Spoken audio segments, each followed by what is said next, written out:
Olá pessoal, muito boa noite, estamos ao vivo, 20 horas e 1 minuto, quase 2 minutos agora aqui em São Paulo, capital. Muito boa noite a todos, meu nome é Fábio Tadeu Roque, sou um dos professores aqui da casa, advogado e mestre, especialista e mestre em Direito, e fui chamado aqui, quero já de antemão agradecer aos meus superiores pela confiança em mim e no meu trabalho.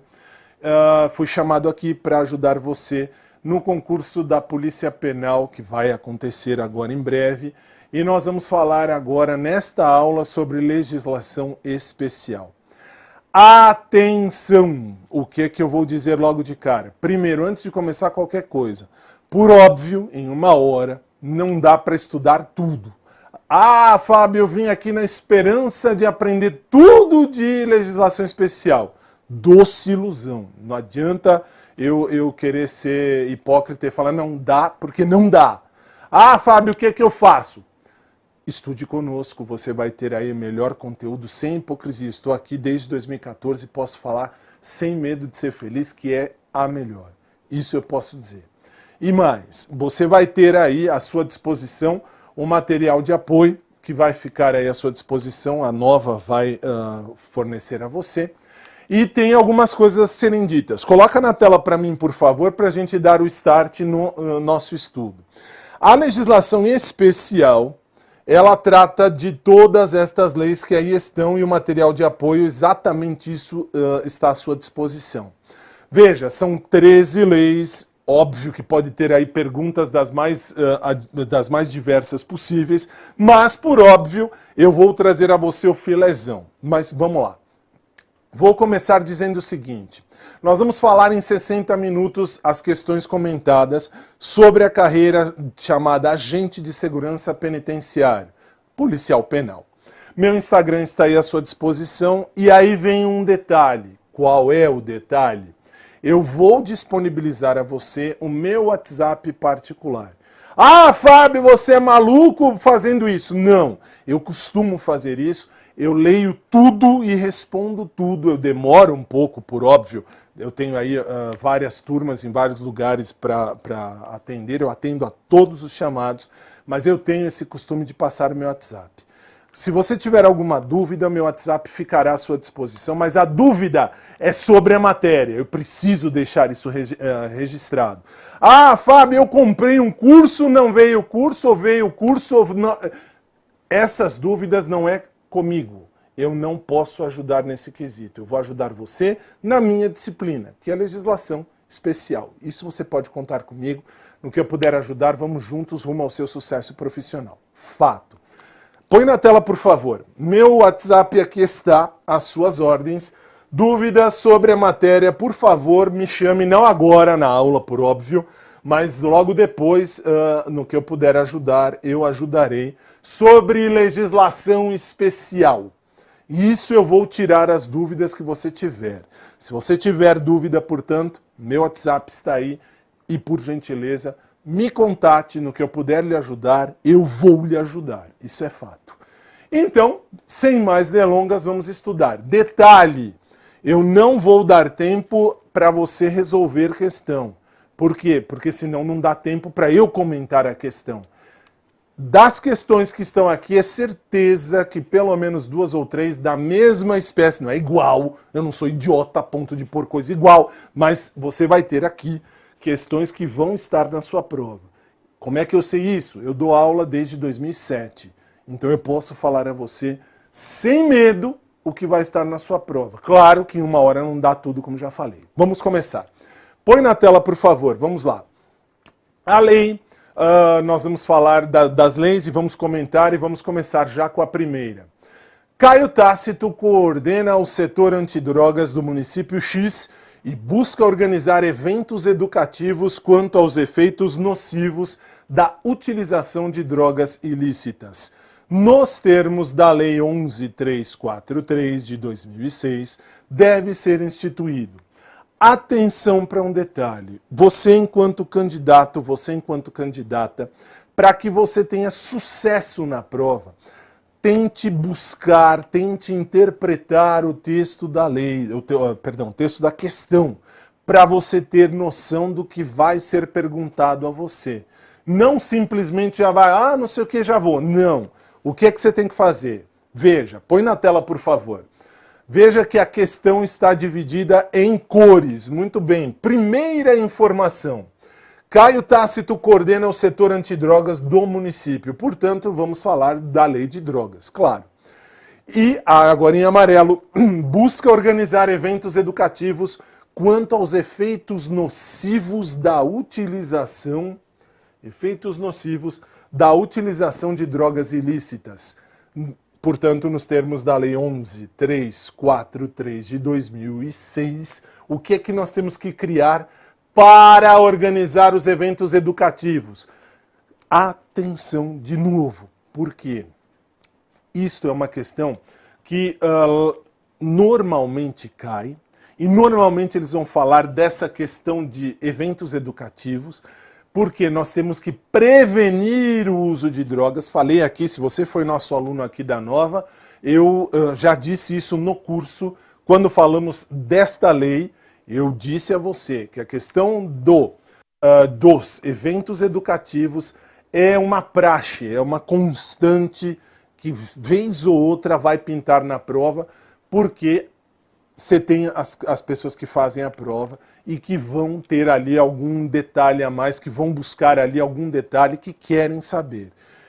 E a questão dos eventos educativos são algo necessário nos dias de hoje.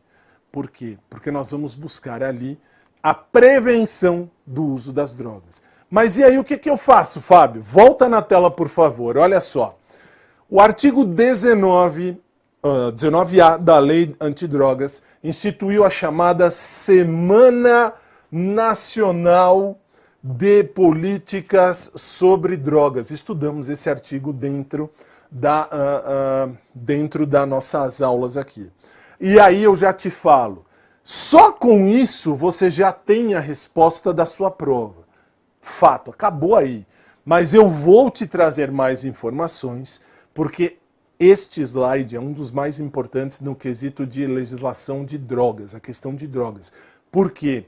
Porque os malditos que fazem a sua prova vão perguntar da questão de drogas.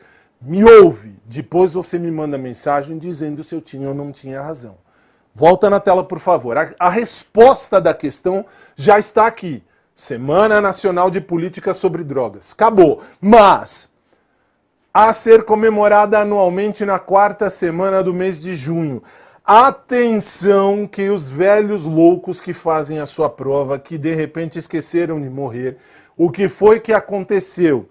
Quando tem muito candidato para fazer o certame jurídico, isto é, quando tem muitos candidatos que vão fazer a prova, por óbvio, eles precisam pegar os candidatos em algum ponto. Falamos isso aqui no curso, quando eu gravei esta aula e disponibilizamos aqui para você a questão antidrogas. Eu disse a você, os velhos malucos que fazem a sua prova vão pegar você. Se não pegarem na Semana Nacional de Política sobre Drogas, eles precisam pegar de algum jeito, eles vão pegar aqui, a ser comemorada anualmente na 4ª semana do mês de junho.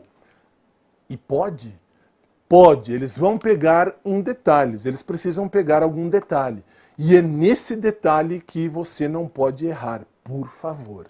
Volta na tela, por favor. Dentro desta Semana Nacional de Políticas sobre Drogas, quais são as ações que eles vão desenvolver? Falamos isso, esse slide é exatamente igual o de sala de aula que fizemos aqui. Difusão de informações sobre problemas de uso de drogas. Promoção de eventos para o debate público sobre políticas sobre drogas. Difusão de boas práticas de prevenção, tratamento, acolhimento e reinserção social e econômica de usuários de droga. Eu disse, vou repetir agora aqui para todos no ao vivo, que mobilização da comunidade para participar de ações de prevenção e enfrentamento às drogas é o mais importante, porque se eu quero fazer com que haja uma prevenção ao uso de drogas, e vamos enfrentar essa situação das drogas, eu tenho que mobilizar a comunidade inteira, não pode ser só um grupo de pessoas. toda a comunidade tem que participar desta mobilização, desta prevenção às drogas, ao combate do uso de drogas. Portanto, voltando na questão, na tela por favor, a letra B diz daquilo que nós falávamos a Semana Nacional de Políticas sobre Drogas. Esta é uma questão mais simples, mas que tem os detalhes que nós já estudamos aqui. Próxima questão. Teotônio é proprietário rural. Veja, primeira coisa, a primeira grande informação da sua prova, proprietário rural. Essa questão te traz, essa situação te traz um detalhe importante, já já falaremos. Atuando em área de pequeno porte onde habita com a sua família e colhe para a sua subsistência. Vem para mim um instantinho, por favor, porque eu preciso, obrigado, porque eu preciso dizer a você o seguinte. Eu já tenho aqui uma informação. O Teotônio mora na área rural. Sim, ele mora na área rural. E ele mora com a família, mora com a família. E ele colhe para a subsistência, isto é, tudo que ele colhe ali, ou melhor, tudo que ele planta ali, ele vai colher para ele e a família se manterem? Sim. E qual é o grande detalhe? Agora vamos seguir a questão. Volta na tela, por favor. E com pequeno excesso de produção, atua vendendo os produtos nas feiras próximas. Tendo em vista, atenção aqui, tendo em vista que não existem órgãos de segurança pública no distrito onde exerce a agricultura, ele precisa de autorização, ele quer uma autorização para portar a arma. Agora veja, nos termos do Estatuto do Desarmamento, aos residentes em áreas rurais, maiores de 25 anos, que comprovem depender do emprego de arma de fogo para prover a sua subsistência alimentar familiar, será concedido pela Polícia Federal o porte de arma de fogo, comprovados os requisitos legais na categoria. Você tem a resposta da questão na própria questão. E falamos muito disso e te disse nas nossas aulas, quando falamos do Estatuto do Desarmamento, que é uma questão recorrente. A situação de que o cara mora na área rural e ele vai com a família colher para a subsistência. Se ele vai colher para a subsistência, você já tem a resposta da questão aí. Mas vamos ver um detalhe que estudamos em sala. Põe na tela, por favor. Falávamos que a lei 10.826, o Estatuto do Desarmamento, no artigo 5º, no artigo 6º, parágrafo 5º, diz: aos residentes em áreas rurais maiores de 25 anos que comprovem depender do emprego de arma de fogo para prover a sua subsistência alimentar familiar, será concedido pela Polícia Federal o porte de arma de fogo na categoria caçador para subsistência. E eu te disse, você tem a resposta na própria questão. É nessa hora que você precisa ser aquele aluno ou aquela aluna, aquele candidato, aquela candidata, que não tem pressa de fazer a prova. Tem muito candidato que senta na cadeira, quer responder tudo voando, urgente e quer ir embora. Se você é esse tipo de candidato, você perde a questão por uma bobagem. E falamos aqui, durante as aulas que gravamos aqui sobre o Estatuto do Desarmamento. Por quê? Se eu disse para você, o Teotônio é um proprietário, ele é proprietário da onde? Rural. Ele mora na área rural. Ele colhe para subsistência. Se ele colhe, a resposta da questão está aí, ele colhe para a subsistência. Se ele colhe para subsistir, para continuar existindo, para ele poder sobreviver, subsistência, eu tenho uma categoria no Estatuto do Desarmamento que vai falar sobre isso, que é o caçador para subsistência. Você tem a resposta da questão na sua mão. Falei em aula, vou repetir no ao vivo. O que? Não tenha pressa para resolver a questão. Por quê? Porque muitas vezes você tem a resposta da questão no próprio enunciado. Portanto, interprete, retire as informações do texto da questão, para depois você sim buscar a situação do que o examinador te pergunta. E já te falo, o examinador, ele sempre tem, assim, um estilo de prova. Ele tem um estilo dele. E o estilo dele, para você da Polícia Penal de Minas Gerais, o estilo dele é sempre isso, é sempre igual, na área de legislação especial. Por isso, te disse no começo da aula, eu estou te trazendo o filézão de tudo. Esse material de apoio tem todas as questões mais importantes. Ah, professor, não vou estudar nada. Não foi isso que eu disse. Eu disse que você precisa estudar sim. Você tem que estudar todas as leis. O filé está aqui, mas eles podem perguntar qualquer coisa. Mas normalmente eles vão te perguntar isso.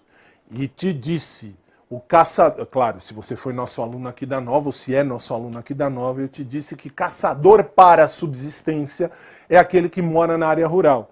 E se ele mora na área rural e ele colhe para plantar com a família, por óbvio, ele precisa de uma arma, ele quer uma arma, ele quer se manter ali, ele quer poder prover a subsistência dele e da família. Resultado, ele pode sim ter a arma como caçador para a subsistência. Muito bem. Vamos para a próxima questão. Põe na tela, por favor. Veja, Wolff, após longos serviços prestados na área de segurança pública, e aqui eu tenho uma grande informação, ele é convidado para organizar a memória dos armamentos utilizados no Brasil, compondo um catálogo e administrando um órgão que seria criado para o exercício do seu mistério. Mistério, para quem não sabe, é uma outra palavra que indica trabalho. Muito bem. Nos termos do Estatuto do Desarmamento, a classificação legal, a classificação técnica e a classificação geral, bem como a definição das armas de fogo e demais produtos controlados, de usos proibidos, restritos, permitidos ou obsoletos e de valor histórico, serão disciplinadas em ato do chefe do. Falamos em sala de aula e te disse que isso era importante. Por quê? Quem vai classificar o tipo de arma, quem vai classificar de maneira legal, técnica e geral quais são as armas que o Brasil possui, é um ato administrativo. E esse ato administrativo, ele tem por base alguém importante, uma pessoa que é importante, que está ali e exerce a sua importância legal. Vamos ver? Vai na tela, por favor. A Lei 10.826 estabelece no artigo 23 o quê? A classificação legal, técnica e geral, bem como a definição das armas de fogo e demais produtos controlados, de usos proibidos, restritos, permitidos ou obsoletos, e de valor histórico, serão disciplinadas em atos do chefe do Poder Executivo Federal. É a letra A. Muito bem, mas preste atenção num detalhe. Qual é o detalhe? Você tem que, alguns artigos, você tem que sabê-los. E eu disse em sala de aula para você, nas aulas que falávamos do Estatuto do Desarmamento, decora isso. Aí você fala, professor, mas como é que eu vou decorar isso? Existem circunstâncias em qualquer prova, qualquer uma, e para você da Polícia Penal de Minas Gerais, existem circunstâncias em que você tem que decorar alguns artigos de lei. Um deles é essa classificação que você tem aqui das armas. Essa classificação é dada pelo chefe do Poder Executivo Federal. Leia-se, o presidente da República. É ele quem vai determinar isso. Mas, professor, de repente não poderia ser, se eu estou falando do Estatuto do Desarmamento, a classificação legal, técnica e geral, legal, tudo bem, não poderia ser a parte do Conselho Nacional de Armas? Não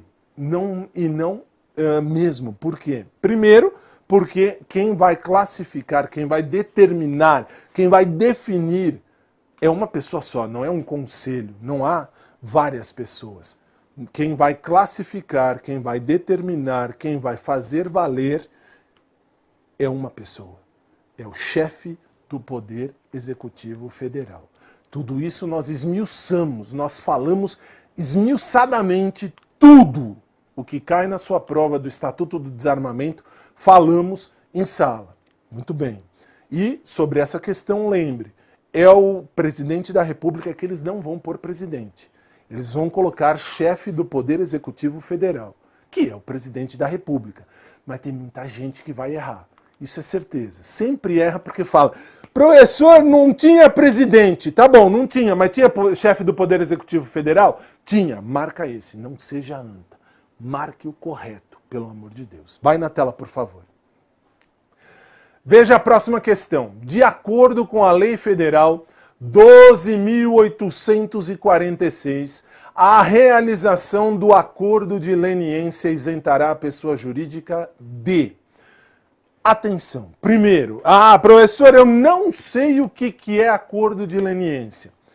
Vamos resumir? Acordo de leniência nada mais é do que um acordo feito para tentar evitar a corrupção, para tentar evitar a quebra dos cofres públicos. Muito bem.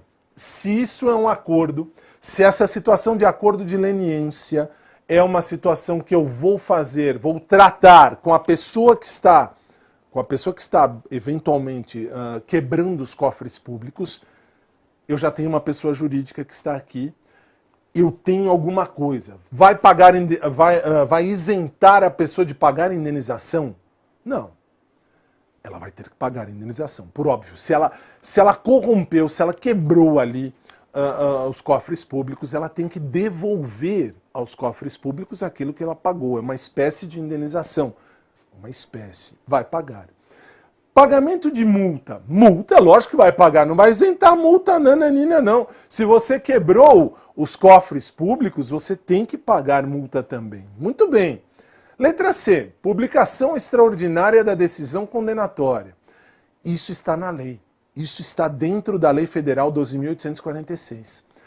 Vamos falar disso já já. Letra D. Permanência em cadastro de inadimplentes. Não. Se você quebrou os cofres públicos, você não está isento de ficar no cadastro de inadimplentes. Você vai sim continuar ali. E o perdimento de bens. Nós falamos na lei da improbidade administrativa, por exemplo, que você tem os bens que você confiscou, que você eventualmente roubou, furtou ou desviou dos cofres públicos para você, para o seu cofre particular, você tem ali sim o perdimento do bem em favor da União. Eu tenho que devolver esse bem em favor da União. Então, a questão é a letra C? Sim, é a letra C. Mas por quê? Vamos ver? Vamos, põe na tela, por favor. A respeito, então, do acordo de leniência, conforme a lei anticorrupção, o artigo 16, parágrafo 2º diz: o acordo de leniência isentará a pessoa jurídica da publicação extraordinária da decisão condenatória, da proibição de receber incentivos, etc. Mas o que me interessa, você tem que lembrar, e isso eu disse em aula e vou dizer de novo, você vai ter que lembrar o seguinte: vai isentar, eu tenho aqui, o acordo de leniência vai isentar essa situação de publicar a decisão condenatória. Por quê? Porque você celebrou, você pessoa jurídica, celebrou um acordo com o Estado, acordo de leniência, de que vai acabar essa história de quebrar os cofres públicos. Você não vai quebrar mais os cofres públicos. E, portanto, você está ali se isentando de levar essa publicação da decisão condenatória. É uma cópia de um artigo de lei? Sim, é uma cópia. Para esse tipo de prova que você está passando, normalmente eu tenho situações que serão cópias do artigo de lei. E aqui é uma delas, que vai ser a letra C, publicação extraordinária da decisão condenatória, conforme falei. Por quê? Porque o artigo 16, parágrafo 2º, aqui está, vai falar sobre exatamente isso, que o acordo de leniência isenta a pessoa jurídica da publicação extraordinária da decisão condenatória. E explicamos passo a passo tudo isso em sala de aula. Professor, mas e aí? E aí, lembre-se que eu disse, você tem que decorar alguns artigos, esse aqui é um muito necessário, ainda mais nesta época que estamos vivendo no Brasil, de corrupção, de anticorrupção e tal. Isto, atenção, isso eu disse em aula, vou dizer de novo, é uma aposta minha que pode cair na sua prova a parte da leniência. Por quê? Porque acordo de leniência visa evitar o rompimento dos cofres públicos, evitar que os cofres públicos sejam ali deteriorados. Por quê? Porque vão ser esvaziados, as pessoas estão se corrompendo e corrompendo a administração. Lembre-se disso na hora da sua prova. Próxima questão, na tela, por favor. À luz da Lei 12.846, que é a Lei Anticorrupção, é correta a afirmação constante em qual das alternativas a seguir? Por gentileza, por favor, quando você for fazer a prova, perceba, se eventualmente tiver uma questão assim de correta, incorreta, marque, destaque. Lógico que você não vai ter uma caneta de várias cores, você tem a caneta preta, a caneta azul, mas faça uma bolinha, faça uma marcação. Sabe por quê? Porque os seus olhos estarão cansados. Você já vai ter lido muitas questões. Então destaque, Lei Anticorrupção e destaque a parte da correta. Por quê? Porque quando você bater o olho, você vai ler e vai falar, puxa, é a correta. Você não vai errar por bobagem. Cuidado com isso na sua prova. Vamos estudar a questão. Vai na tela, por favor. Veja, alternativa A. Com base na LAC, que é a Lei Anticorrupção, podem ser aplicadas na esfera administrativa as sanções de multa, publicação extraordinária da decisão condenatória e declaração de inidoneidade da pessoa jurídica envolvida nos ilícitos. Na LAC, Lei Anticorrupção, você tem que entender o seguinte: existe a penalidade de multa, sim, existe, claro que existe, e existe a publicação, a situação da publicação extraordinária da decisão condenatória até aqui. Isso está previsto em lei. Professor, e a declaração de inidoneidade? Declaração de inidoneidade da pessoa jurídica envolvida nos ilícitos, isso não está na lei. Mas como é que eu vou saber isso na hora da prova? Vem aí um detalhe, uma situação para você lembrar. Lógico, não é, vamos dizer, infalível, mas vai te ajudar. Quando você lembrar de Lei Anticorrupção e quando nós estivermos falando aqui da pena aplicada na esfera administrativa, não vai haver a situação da idoneidade ou inidoneidade da pessoa jurídica. Por que não? Porque assim determinou a lei. Não há, e atenção, eles vão te perguntar quando esta circunstância cai na sua prova, seja ela por qualquer situação. Como assim? Não importa se eles te perguntarem é certo, é errado, apegue-se, atente a esta alternativa, porque pode cair de diferentes modos, por isso eu te trouxe. Na LAC, na Lei Anticorrupção, eu sempre vou ter a sanção de multa. A multa ela será aplicada. A publicação extraordinária de decisão condenatória e declaração de inidoneidade da pessoa jurídica envolvida nos ilícitos. Aí mora um problema. Veja, o artigo 6º da lei, o que foi que ele disse? Na esfera administrativa, serão aplicadas às pessoas jurídicas consideradas responsáveis pelos atos lesivos. Portanto, serão aplicadas às empresas, pessoas jurídicas, o quê? Quais são as sanções? Multa e publicação extraordinária de decisão condenatória. Professor, mas então declaração de inidoneidade? Não. Inidoneidade de pessoa jurídica, não. Eu tenho declaração de idoneidade de uma pessoa, posso declarar a idoneidade de uma pessoa física. Mas para essa circunstância da LAC, não. A LAC não cabe isso. Portanto, volta na tela, por favor. A alternativa A está com um erro na parte da declaração, você vê em vermelho, da declaração de inidoneidade da pessoa jurídica envolvida nos ilícitos. Portanto, errado. Vamos para a alternativa B. As punições previstas na LAC somente poderão ser aplicadas após o regular processo administrativo, no âmbito do qual seja possível o exercício da ampla defesa, com todos os meios e recursos a ela inerentes e conduzidos por comissão integrada por, no mínimo, no mínimo 2 servidores estáveis. Vamos destacar essa alternativa. No mínimo 2 servidores estáveis. Professor, aí tem um detalhe importante da prova, né? Tem. Perceba como os velhos malditos que fazem a sua prova querem te ferrar de qualquer jeito. Por quê? Quando eu digo no mínimo, eu estou dizendo que pelo menos 2. Então 2 é o mínimo. É o mínimo. Falamos em sala? Falamos quando estudamos essa situação que a comissão integrada, que vai analisar tudo isso aqui, ela é composta por 2, por pelo menos 2. Pelo menos 2, no mínimo 2. Ah, professor, então isso aí está certo? Veja, vai na tela, por favor.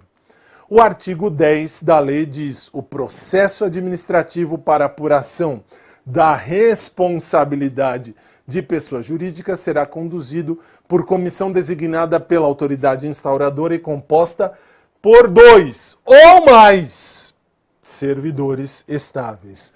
2 ou mais servidores estáveis é no mínimo 2? Sim. E se é no mínimo 2, se é 2 ou mais servidores estáveis e é no mínimo 2, o que acontece nessa circunstância? Eu achei a alternativa correta? Ah, eu achei, sim, porque olha lá, somente poderão ser aplicadas após regular processo administrativo. Está aqui, ó. Olha o que disse a lei, a alternativa, e olha o que disse a lei. O processo administrativo para apurar a responsabilidade de pessoa jurídica será conduzido por comissão designada pela autoridade instauradora e composta por 2 ou mais servidores. A princípio, a alternativa B está correta. Muito bem. Mas vamos estudar a C, uai. Não tem que parar aí, não. Letra C. A competência para instauração e julgamento do processo administrativo de responsabilização por atos de corrupção pelos envolvidos caberá à autoridade máxima de cada órgão ou ente público do respectivo poder, vedada a delegação desta competência. Vedada a delegação desta competência. Sou estranho. Se você estudou comigo, sou estranho. Se você estudou com outro professor, não posso falar. Mas aqui na nova, isso sou estranho. Por quê? Veja, vai na tela, por favor. O artigo 8º diz assim: a instauração e o julgamento de processo administrativo de responsabilidade de pessoa jurídica cabem à autoridade máxima de cada órgão ou entidade dos poderes executivo, legislativo e judiciário. Portanto, até aqui, o que está em azul na alternativa está certo. Mas veja o parágrafo 1º. A competência para instauração e o julgamento do processo administrativo de apuração de responsabilidade da pessoa jurídica poderá ser delegada, sim, vedada a subdelegação. Nós vimos, e eu vou repetir, que você pode delegar, sim. É totalmente possível delegar a competência, esta competência. Você não pode subdelegar, isto é, eu delego para você e você delega para alguém. Não, você vai delegar. Ou melhor, você vai responder pela delegação que eu fiz a você. Você não pode delegar de novo. Se você está subdelegando, você está delegando para outra pessoa. Eu falo, faz. E você fala, tá bom, eu vou fazer. Aí você chega para o outro e fala, faz. Quem mandou fazer? Ah, o Fábio mandou fazer. Não pode. Não pode. Subdelegação é totalmente impossível de ser realizado nessa circunstância. Vimos. E você tem que saber. Vai na tela, por favor. Tem a letra C, portanto, está errada, e a letra D, veja. A autoridade máxima do órgão ou entidade pública, olha isso, olha o absurdo, com a anuência do Ministério Público, poderá celebrar acordo de leniência com as pessoas físicas ou jurídicas responsáveis por atos de corrupção, desde que esta identifique os demais envolvidos na infração, forneça com celeridade provas e documentos, seja a primeira a se manifestar e cesse completamente o seu envolvimento. E agora eu te pergunto, agora sou eu que vou te perguntar dentro da questão. Quando, na lei, em que parte, em que momento da lei, o Ministério Público vai dar anuência para celebrar um acordo de leniência. Anuência do Ministério Público? O Ministério Público não vai anuir em nada. Ele não vai dizer, ok, vamos fazer ou não vamos fazer. Não. Não passa pela anuência do Ministério Público. Cuidado, isso cai em prova. Se não cair assim, vai cair na sua prova. O acordo de leniência, a situação do acordo de leniência, necessariamente não vai passar por anuência do Ministério Público. Não diz, a lei não fala disso. O absurdo maior está aqui, com a anuência do Ministério Público. Não tem essa anuência. Você não vai buscar essa anuência. Por quê? Porque a anuência não existe. Nesse momento, a lei não vai falar da anuência. Lembre-se disso na sua prova. Quando eu tenho um acordo de leniência com pessoa física ou jurídica, não importa. O Ministério Público não vai anuir nada. Vai na tela, por favor. Veja, o artigo 16 diz lá, a autoridade máxima de cada órgão ou entidade pública poderá celebrar o acordo de leniência com as pessoas jurídicas responsáveis pela prática dos atos previstos nesta lei, sendo que dessa colaboração tem que resultar a identificação dos demais envolvidos na infração e a obtenção célere de informações e documentos. Agora, os malditos da sua prova, os que fazem a sua prova, eles vão falar sobre a anuência do Ministério Público, mas a lei não menciona essa anuência. Portanto, por favor, não perca a questão. Não perca a questão por bobagem. Isso, se cair na prova, não depende do Ministério Público falar sim ou não. O acordo de leniência não passa por anuência de Ministério Público. O Ministério Público não fala nada nesse momento. Portanto, claro, a alternativa D está errada. Isso é fato. Então, a alternativa correta da nossa questão é a letra B de Bósnia. Muito bem. Próxima questão.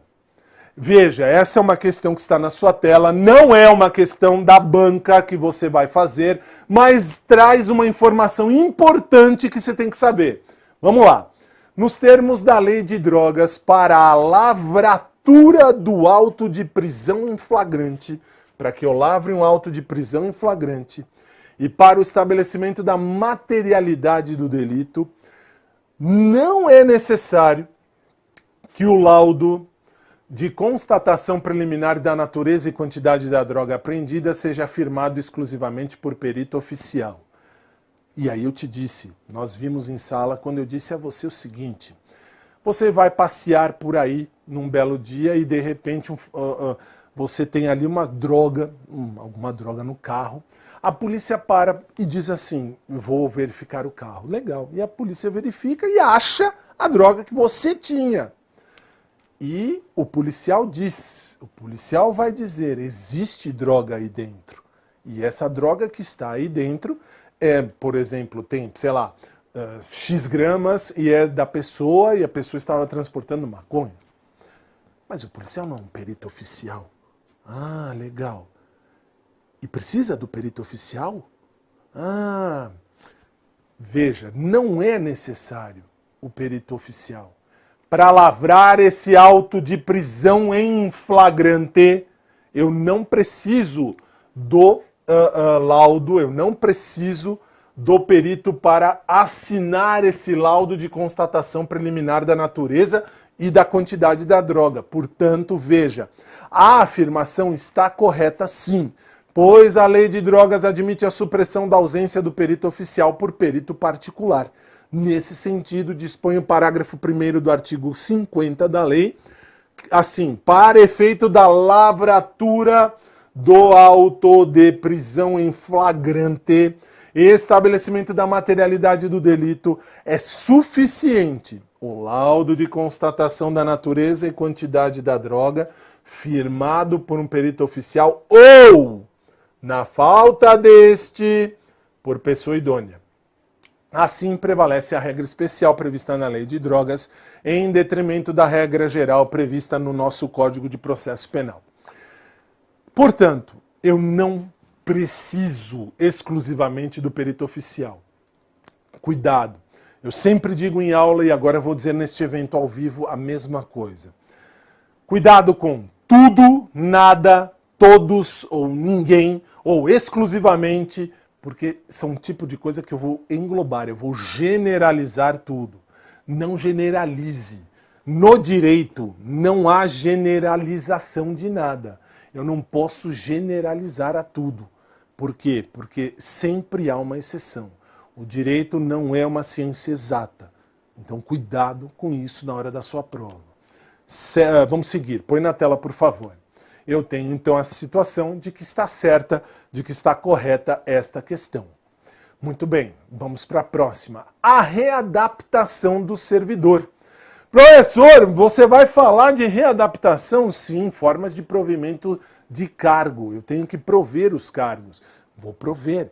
Esta aqui é uma situação de provimento secundário. A única forma de provimento originário de um cargo público é quando você é nomeado. Quando você vai ser nomeado para exercer o cargo público. Aí sim, você passou na prova. Você está numa hora dessas estudando aqui com a gente. Você está aqui participando do evento ao vivo. Você vai prestar a prova, você vai passar na prova, você vai tomar posse e você vai entrar em exercício. Muito bem. Isto é a forma originária de aquisição do cargo público. O resto é tudo secundário. E o que é a readaptação? Do que vai falar a readaptação? Põe na tela, por favor. A readaptação do servidor será o que fala o Estatuto dos Funcionários Públicos Civis do Estado de Minas Gerais, que nós estudamos aqui em sala de aula e fui eu que dei essa aula para você. No artigo 86, vai dizer que a readaptação será sempre ex officio e se fará nos termos do regulamento próprio. O que é ex officio? Ex officio significa de próprio punho, significa direto. Será feito automática, seria assim, automaticamente? Sim, veja, sempre será ex officio e se fará nos termos do regulamento próprio. É cópia da lei, aqui não tem muito o que fazer, mas preste atenção, porque readaptação, quando cai na prova, e na prova da Polícia Penal, é certeza, e é certeza absoluta, que eles vão perguntar sobre a questão da readaptação ser ex officio e ser feita dentro dos trâmites do regulamento próprio. Qual é o regulamento próprio? Muito bem, é o Estatuto do Funcionário Público Civil do Estado de Minas Gerais, que você estudou comigo, que eu estudei com você. Tudo nós vimos aqui na ética, tudo direitinho, tudo bonitinho, o que cai na sua prova. Eu dei essa aula para você, portanto eu sei que eu falei isso, eu conheço o professor que falou isso, que por coincidência fui eu. Põe na tela, por favor. Próxima questão. De acordo com disposição contida na Lei 8429, Lei da Improbidade Administrativa, qualquer pessoa poderá representar a autoridade competente. Olha aqui, qualquer pessoa poderá representar a autoridade competente para que seja instaurada a investigação destinada a apurar a sua prática, sendo... Se você tem algo errado, e nós estudamos isso na Lei da Improbidade Administrativa, que por coincidência fui eu que dei essa aula a você também, fui eu que gravei a aula aqui também, e eu posso dizer a você, qualquer pessoa pode representar uma autoridade competente, claro, se houve algum erro, houve algum ato de improbidade administrativa, houve um erro ali na prática de ato, qualquer um de nós pode, mas eu não posso me manter no anonimato. Não pode haver anonimato. Você não pode... Ah, não vou com a cara da Mariazinha. Vou lá, vou dizer que ela fez tudo errado, que ela acabou lesando o erário público. Você não pode. E falar assim, não fui eu que disse, hein? Não é para falar que fui eu. Isso é totalmente impossível. Você não pode fazer isso. Isso é totalmente errado. Portanto, vai na tela, por favor. O artigo 14 da lei diz, qualquer pessoa poderá representar a autoridade administrativa competente para que seja instaurada a investigação destinada a apurar a prática do ato de improbidade, sendo, o que ele está procurando aqui? É o parágrafo 1º, que diz assim, ó, a representação que será escrita ou reduzida a termo e assinada, conterá a qualificação do representante, as informações sobre o fato e a sua autoria, e a indicação das provas de que tenha conhecimento. Portanto, A representação deve ser escrita e assinada com a qualificação do representante. Você não pode, por livre e espontânea vontade, chegar lá e falar, não fui com a cara dele ou dela, eu vou ferrar com a vida dele ou dela, e ele não vai saber. Ele vai saber. E você que morra. Por quê? Porque nesse momento você não pode só por uma antipatia, não vou com a cara dele, você tem que se identificar. Se você vai denunciar, vai fazer uma formalização de um ato de improbidade administrativa, você tem que dizer quem é você. Muito bem. Na tela, por favor. De acordo com a Lei 8429, é correto afirmar. Veja, agora eu vou buscar o que é correto afirmar. Letra A. As ações destinadas a levar a efeitos as sanções previstas na lei podem ser propostas, olha o prazo, até 2 anos. Tá, quebrou aqui. Até 2 anos após o término do exercício de mandato. Veja, nós estudamos em sala e eu te disse, o prazo não se resume a 2 anos, mas o prazo vai para 5 anos. Muito bem. Letra B. Letra B. Será punido com a pena de demissão a bem do serviço público, sem prejuízo de outras sanções cabíveis, o agente público que se recusar a prestar a declaração dos bens dentro do prazo determinado ou que a prestar falsa. Professor, eu preciso prestar declaração de bens? Nós vimos aqui em sala de aula, sim, você precisa, você é um servidor público. E ao prestar isso, vamos destacar a questão, volta na tela por favor. Veja, eu tenho aqui o artigo 13, parágrafo 3º da lei. Exatamente o que diz a lei. Se você se recusar a prestar a declaração dos seus bens, o que você tem quando você entrou, o que você tem quando você saiu. Ah, professor, eu não vou falar. Então você vai sofrer a pena de demissão. A letra B, por enquanto, é a correta. Letra C.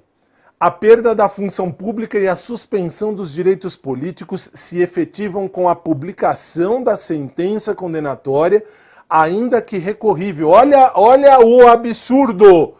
A perda da função pública e a suspensão dos direitos políticos. Se eu tenho uma sentença, a sentença está dada e eu ainda posso recorrer, eu ainda não perdi a função pública. Eu ainda não tenho a suspensão dos direitos políticos. Ah, professor, então está errado? Claro que está errado, porque eu tenho que ter uma sentença penal irrecorrível, não posso mais recorrer, não cabe mais recurso, perdi, levei na cabeça, levei uma paulada, acabou, eu não tenho mais para quem recorrer. Enquanto eu tiver para quem recorrer, eu não vou parar, eu vou continuar recorrendo. Chegou no fim, não dá mais para recorrer, aí beleza. Vai na tela, por favor, veja. Eu tenho no artigo 20, eu preciso do trânsito em julgado da sentença condenatória. Não é a publicação da sentença, mas o trânsito em julgado. Não cabe mais recurso. Aí, ok. Letra D. As cominações da lei impostas ao responsável pelo ato de improbidade não podem, em qualquer hipótese, serem aplicadas cumulativamente. Isso nós vimos em sala, não vou nem me prender muito, porque aqui não cai muito, é só aproveitei, porque o que me interessa é isso aqui, o B e o C, mas tudo bem, pode sim, em qualquer hipótese, ser aplicada cumulativamente qualquer tipo de pena dentro da improbidade. E, finalmente, a letra E. Em qualquer fase do processo, olha isto aqui, olha a interpretação, ainda que reconhecida a inadequação da ação da improbidade, não poderá o juiz extinguir o processo sem o julgamento do mérito. Não é ainda que, o ainda que está errado. E existe um erro crasso aí. Por quê? Não é em qualquer fase do processo ainda que. É quando isso, a partir do reconhecimento da inadequação da ação de improbidade, o juiz não pode extinguir o processo sem julgar o mérito. Está no artigo 17, parágrafo 11. Vai na tela, por favor. Só quando eu tenho isso, eu tenho que trocar tudo isso em qualquer fase do processo ainda que, pelas palavras só quando reconhecida a inadequação da ação de improbidade, não poderá o juiz extinguir o processo. Artigo 17, parágrafo 11. Cai na prova? Cai. Esse, sendo honesto para você, estudando as provas, depois do que eu vi, não é uma questão muito recorrente essa letra E. O que mais cai, a letra B e a letra C. Por isso eu trouxe essa questão para você. Porque essa questão é realmente importante. Essa questão realmente cai na sua prova. Muito bem. Vai na tela, por favor. Vamos ver essas 4 circunstâncias. De acordo com a lei da execução penal, constituem deveres do condenado. Vamos já estudar os deveres aqui. Primeiro deles, submissão à sanção disciplinar imposta. Se você for condenado ali, é um dever do condenado se submeter à penalidade. Você vai se submeter à sanção. Portanto, está correta. A primeira, aliás, só para questão de ilustração, estamos falando do artigo 39 da lei. A primeira circunstância, submissão à sanção disciplinar imposta, está correta. É o inciso 6º do artigo 39. Segunda circunstância, eu tenho conservação dos objetos de uso pessoal. Se você for condenado, você tem, por obrigação sim, que conservar os seus objetos de uso pessoal. Isso está na lei, é o inciso 10. Volta na tela, por favor. Portanto, eu tenho aqui a situação correta também. Terceira circunstância, higiene pessoal e asseio da cela ou alojamento. Claro, se você foi preso, o mínimo que se espera é que você mantenha a sua higiene pessoal e que você mantenha a sua cela, o seu alojamento, onde você está preso, limpos, não é verdade? É, inciso 9, está ali, está correto. E a quarta circunstância, indenização à vítima ou a seus sucessores. Isso nós falamos em sala de aula, que quando você é condenado dentro da lei de execução penal, você tem sim que indenizar a vítima. Você vai indenizar a vítima e vai indenizar os seus sucessores se a vítima tiver morrido. Está no inciso 7º. Portanto, está tudo correto. Alternativa E, são corretas as afirmativas 1, 2, 3 e 4. E finalmente, para a gente encerrar a nossa aula, veja, Hércules, aliás, essa questão despenca na prova. Hércules, delegado de polícia, efetuou uma prisão em flagrante delito. Vamos por partes. Hércules é um delegado de polícia, não é? Sim, é. Hércules vai efetuar uma prisão em flagrante delito. Ok. Olha aqui, mais, aqui ó, mais, ele vai falhar com alguma coisa. Deixou de comunicar ao juiz competente de imediato a prisão da pessoa, mesmo estando obrigado a fazê-lo, ele tem que fazer. Quando o Hércules faz esse tipo de coisa, o que acontece? Lembra, nós estudamos aqui e eu disse a você, isso cai, e quando cai eles vão te dar um exemplo de um delegado de polícia. E é assim, nessa circunstância, o delegado vai lavrar um auto de prisão em flagrante delito. Legal. E aí, quando ele faz isso, o que acontece? Na hora que ele vai fazer esse auto de prisão em flagrante delito, ele tem que comunicar imediatamente ao juiz. Se ele não faz isso, o que acontece? Abuso de autoridade. Nós falamos isso em aula. Eu disse a você, isto despenca na sua prova. Quando ele se omite de fazer essa comunicação direta ao juiz, imediatamente, estamos falando do artigo 4º, põe na tela por favor, o artigo 4º da lei 4898, que é um abuso de autoridade. Veja, deixar de comunicar imediatamente ao juiz competente a prisão ou a detenção de qualquer pessoa. Portanto, é a letra D, abuso de autoridade.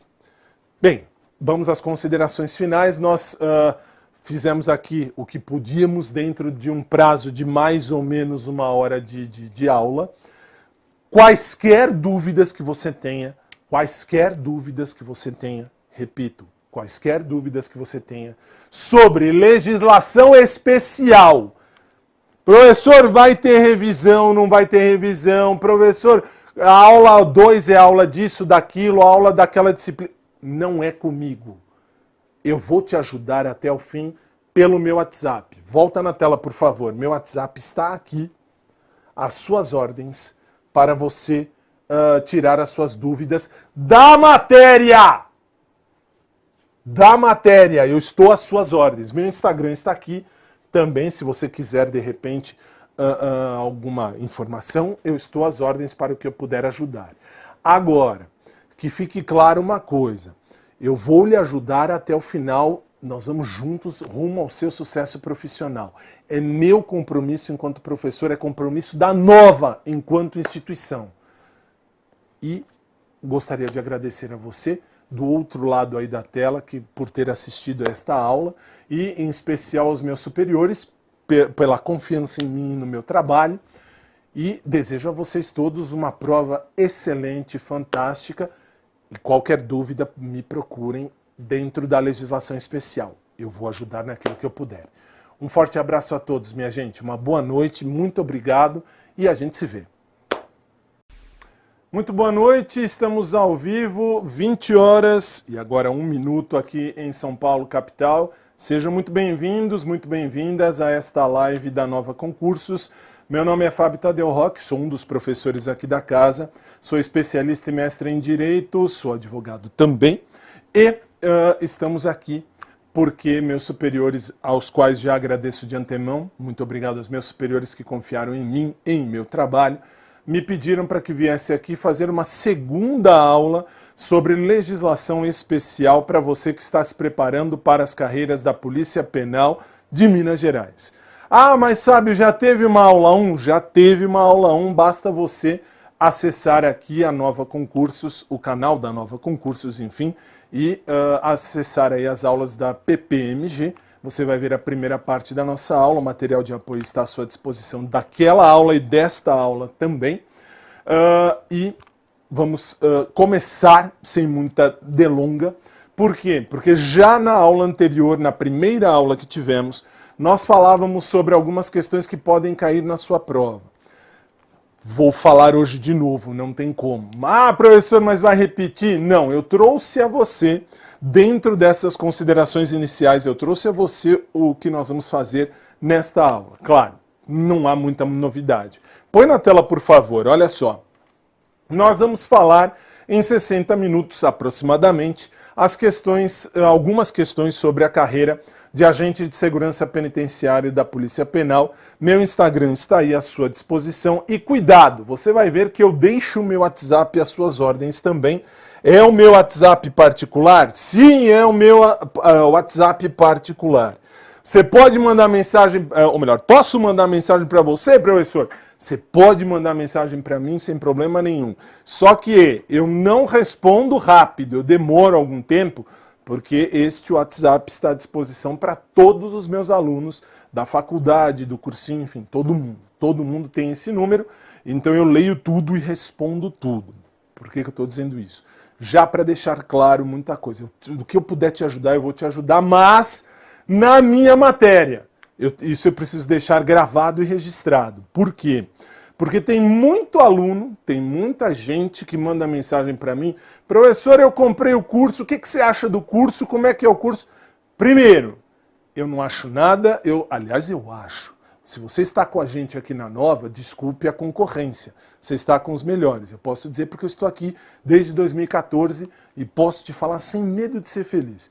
A Nova é comprometida com a sua aprovação, com o seu sucesso profissional. E o meu WhatsApp está para as dúvidas sobre a matéria, legislação especial. Meu Instagram está às suas ordens, porém, eu demoro muito mais para ver mensagem no Instagram. Passo o Instagram porque qualquer recado, dica, alguma coisa que eu tenha que postar, deixo lá à disposição. Mas não manda mensagem no Instagram porque eu demoro mais ainda para responder. Se você tiver que falar comigo, opte pelo WhatsApp, porque aí eu vou ler e vou responder. Muito bem. O que mais? Nós vamos tratar das questões certeza. É certeza matemática e absoluta que você vai ter aqui dentro alguma coisa que vai estar na sua prova. Ah, como você sabe disso? Você viu a prova? Não vi a prova. Eu sei porque eu tenho um pouco um feeling, alguma coisa ao longo, desde 2007 eu dou aula, então são já 14 anos dando aula, e destes 14 anos, 7 anos aqui na casa, eu posso te dizer sem medo de ser feliz o que vai cair na prova e sei que está aqui.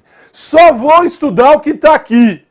Vai tomar pau. Vai tomar pau, é certeza. Por que vai tomar pau? Porque você tem que estudar muitas outras coisas. Eu estou te trazendo um filézão e eu tenho certeza que dentro desse filézão você vai ter aqui muita coisa que vai estar na sua prova, é certeza. Inclusive tem questões aqui dentro que não estão no estilo da Selecon. A banca Selecon ela tem um jeito de fazer as provas e eu trouxe a você duas questões, se bem me lembro, que está no quesito certo ou errado. Por quê? Porque tem informação importante. Eu não sou idiota a ponto de trazer uma questão certa ou errada se ela não tem importância para a sua prova. Ah, só trouxe para gastar tempo. Não, eu trouxe porque tem uma importância aí dentro e nós vamos ver isso já já. Muito bem, tendo dito tudo isso, mais um detalhe. Inscreva-se no canal aqui da Nova Concursos porque você vai ter os melhores conteúdos para a sua preparação. E, finalmente, se você tiver alguma dúvida, algum problema, que também você pode deixar aqui nas questões aqui do YouTube, que sempre eu olho, de tempo em tempo eu olho aqui o YouTube, depois, claro, do ao vivo, eu olho para ver se tem alguma questão, alguma dúvida, no que eu puder ajudar, eu vou ajudar. Isso é fato.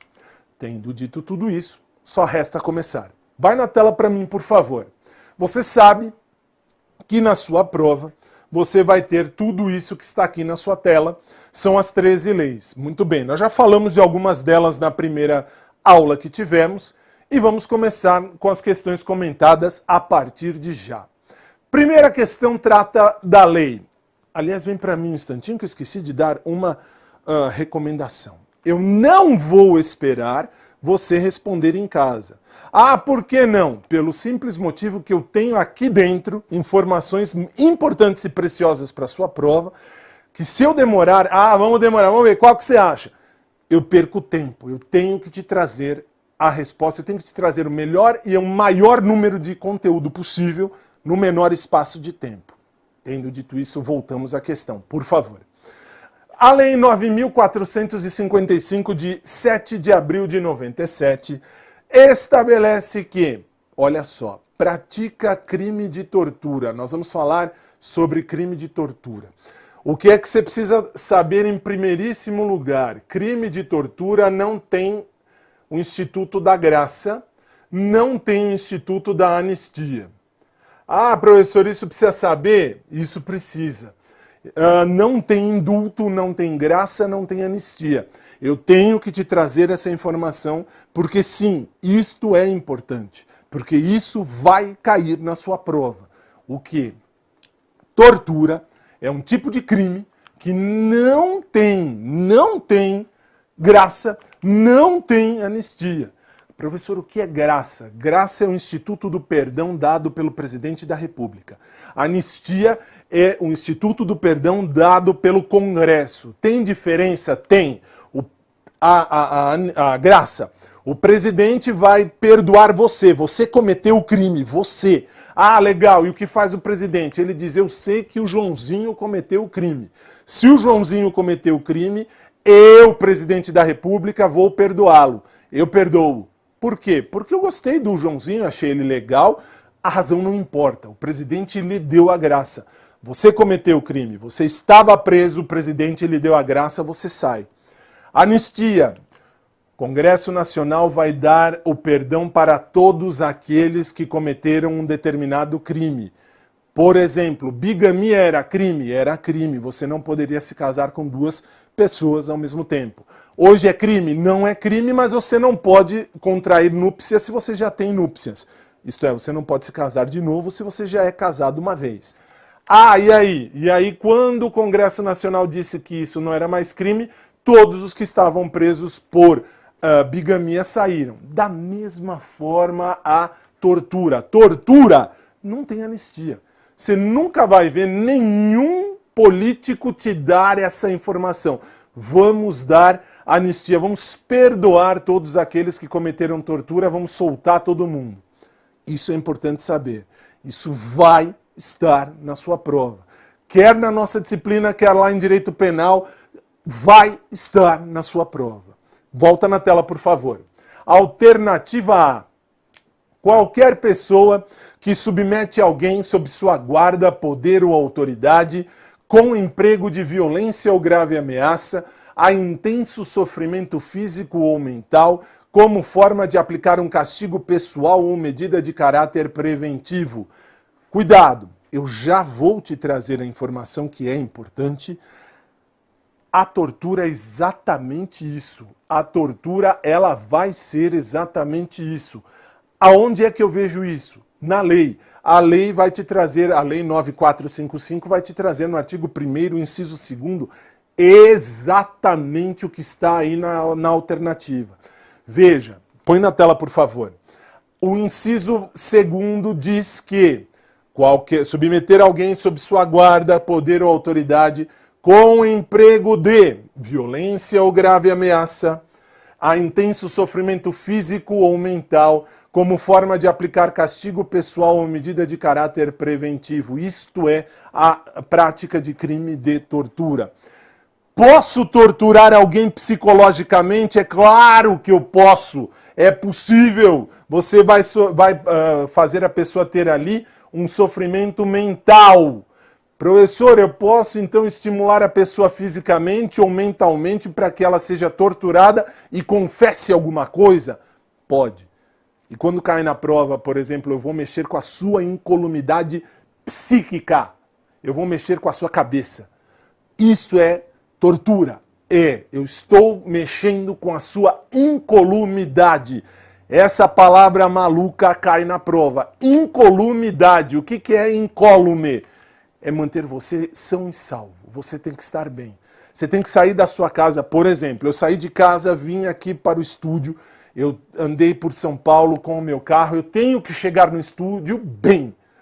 Vou sair do estúdio, vou pegar o meu carro, vou voltar para casa. Eu tenho que chegar na minha casa bem. Se eu não chegar bem por qualquer razão, o Estado vai responder porque eu sofri uma lesão. Eu tive problema, a minha incolumidade foi mexida. Você, qualquer um de nós temos que ter a incolumidade sempre mantida. Nós temos que estar sãos e salvos. Na tortura também. Na tortura também ninguém pode te torturar. A sua incolumidade psíquica tem que ser mantida. Isso sempre. Se alguém for lá por violência ou grave ameaça e querer encher a sua paciência para que você confesse algo, isso é tortura. Muito bem, volta na tela, por favor, porque a primeira alternativa está correta, mas nós vamos ver as outras, isso é fato. Letra B, o agente público que submete pessoa presa ou sujeita à medida de segurança a sofrimento físico ou mental, ainda que por intermédio da prática de ato previsto em lei ou resultante de medida legal. Cuidado com este ainda que. Por quê? Cuidado agora, porque agora eu vou falar uma coisa importante para a sua prova. Cuidado com ainda que, mesmo que, todos, nenhum, alguém, ninguém. O direito, ele não é uma ciência exata, isso é fato. Mas, cuidado, ainda que ferra a questão. Sabe por quê? Vai na tela, por favor, veja. O ainda que vai ferrar a questão, porque olha o que diz o artigo 1º, parágrafo 1º da lei. Na mesma pena incorre quem submete pessoa presa ou sujeita à medida de segurança a sofrimento físico ou mental. Não tem o ainda que. É por meio de, por intermédio de, prática de ato não previsto em lei ou não resultante de medida legal. Professor, então você tem que saber a lei. Alguns detalhes você vai ter que saber na sua lei, da sua lei na sua prova. Por quê? Eu disse para você, se você foi meu aluno aqui na Nova, você teve essa informação. E eu disse a você, alguns artigos você vai ter que decorar. Professor, mas eu paguei o curso para aprender. Você aprendeu. Posso falar porque eu conheço o professor que gravou essa aula. Quem deu essa aula para você aqui no curso fui eu. E eu sei o que foi que eu fiz. Mas eu tenho que te dizer, Você tem que saber alguns artigos. Alguns artigos você tem que lembrar de cabeça. Ah, não sou ladrão para decorar código. Eu quero que você morra se você não decorar. Sabe por quê? Você vai perder uma questão à toa. Algumas questões você tem que decorar. Eis aqui uma. Você vai levar alguém a sofrer fisicamente ou mentalmente por meio de prática que não está prevista em lei. Não tem nada a ver, ainda que no sentido de, olha, a pessoa vai sofrer ainda que tenha alguma outra situação, algum ato previsto em lei. Não é ainda que, é por causa de. É aí que você vai ver que há um erro. Mas vamos prosseguir. Vai na tela, por favor. Letra C. Qualquer pessoa que constrange alguém com emprego de violência ou grave ameaça, causando-lhe sofrimento físico ou mental, em razão de discriminação de qualquer natureza. Atenção para esse de qualquer natureza. Eu estou aqui englobando tudo. Se eu te causar um sofrimento físico ou mental por discriminar você, por qualquer natureza, é tortura? Não. Veja. Só vai ser, diz a lei, o artigo 1º, inciso 1º, a linha C, só vai ser exatamente tortura quando a discriminação for racial ou religiosa. Nesse sentido, você vai falar, mas professor, hoje em dia nós temos outras circunstâncias. Por exemplo, tem a discriminação sexual. Ah, professor, e aí? Cuidado. Discriminação sexual, claro, pode cair na questão de tortura? Claro que pode. Na prova, o que diz a lei diz, vai ser tortura se você constranger alguém em virtude de discriminação racial ou religiosa. Cuidado, se disser por entendimento da lei, é racial ou religiosa. Se eu discriminar você em razão da sua pele, o negro contra o branco contra o branco contra o branco, o negro contra o negro, o índio contra o negro, enfim, qualquer raça com qualquer raça.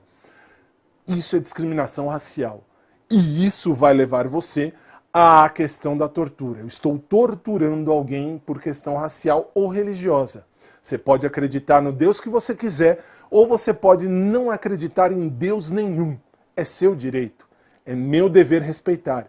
Como é meu direito acreditar no Deus que eu quiser, e é seu direito, ou melhor, é seu dever respeitar a minha crença. Você não pode discriminar ninguém por razões raciais ou religiosas que vai cair na prática de tortura. Volta na tela, por favor, letra D. A letra D diz, o agente público que constrange alguém com emprego de violência ou grave ameaça com o fim de provocar a ação ou omissão de qualquer natureza. Até aqui estaria certo, porque eu estou fazendo você sofrer algum tipo de violência ou grave ameaça porque você fez ou não fez alguma coisa. Mas não é de qualquer coisa, é de natureza criminosa. Você tem que ter para praticar algum crime. Professor, eu não entendi. Veja, a questão está aqui. Diz o artigo 1º, a linha B, para provocar ação ou omissão de natureza criminosa. Alguém vai chegar até você e vai dizer assim, faça isso, porque senão eu vou, por exemplo, cortar o seu dedo. Ou, por exemplo, eu vou torturar você mentalmente. Faz isso, porque senão eu mato sua mãe, seu pai, sua família. Isso é tortura mental. Isso é submeter alguém à tortura mental. Você vai matar, por exemplo, eu chego a você e digo, você vai matar o governador do estado. Por quê? Porque eu não gosto dele. Se você não fizer, eu vou matar a sua família envenenada. Estou te torturando? É uma espécie de tortura, porque você vai ficar com aquilo na cabeça. Eu obrigo você a praticar uma ação, mas não é de qualquer natureza. É de natureza criminosa. Por quê? Porque se eu te mandar fazer alguma coisa para o bem, não existe discriminação. Por exemplo, vai lá pregar a palavra de Deus. Ah, professor, eu não acredito em Deus. Mas isso não é uma coisa ruim.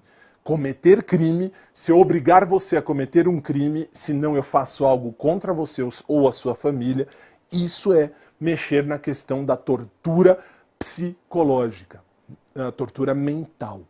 Volta na tela, por favor. Letra E. Qualquer pessoa que se omita diante de constrangimento ou submissão a ato de tortura. E de novo, veja, qualquer pessoa é muita gente.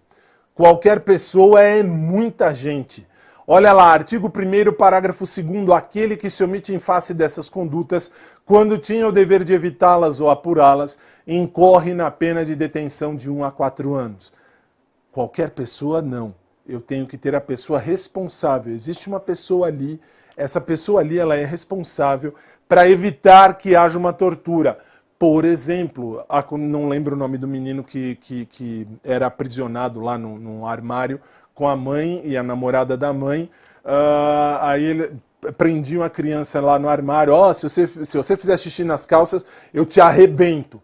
Isso é tortura. Isso é torturar uma pessoa. Mas, professor, era uma criança, não importa, é um ser humano e também causa tortura. E pior, causa nojo na gente que vê certo tipo de atitude de situação. Mas isso é tortura.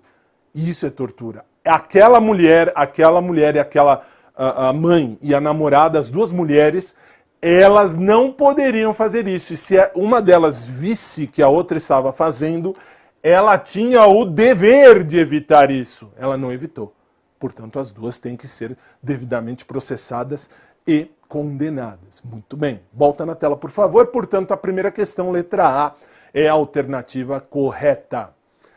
Segunda questão, veja, esta é importante, eu não trouxe aqui de idiota. Veja, na esfera administrativa, no momento da aplicação da sanção prevista na lei anticorrupção, devem ser considerados o efeito negativo produzido pela infração, a gravidade da infração e a situação econômica do infrator. Veja, nós estamos diante da lei anticorrupção. Se você foi meu aluno aqui na Nova, você estudou comigo essa situação da lei anticorrupção e percebeu que existe um efeito negativo produzido pela infração. Não existe? Sim, existe. E aonde está isso? Está na lei. Volta na tela, por favor. Olha lá. O artigo 7º da lei, eu falei isso em aula. Você tinha que decorar isso aqui. Você tinha que lembrar disso aqui. Falamos em aula. Ah, professor, tá bom. E daí? E olha lá na sua tela. Serão levados em consideração na aplicação das sanções a gravidade da infração. É o principal. Eu tenho que saber qual é a gravidade da corrupção.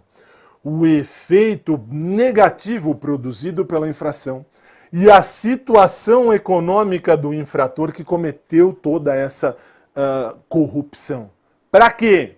Para eu poder dosar, para eu poder fazer a dosimetria da pena, para eu poder colocá-lo ali como réu na questão da corrupção.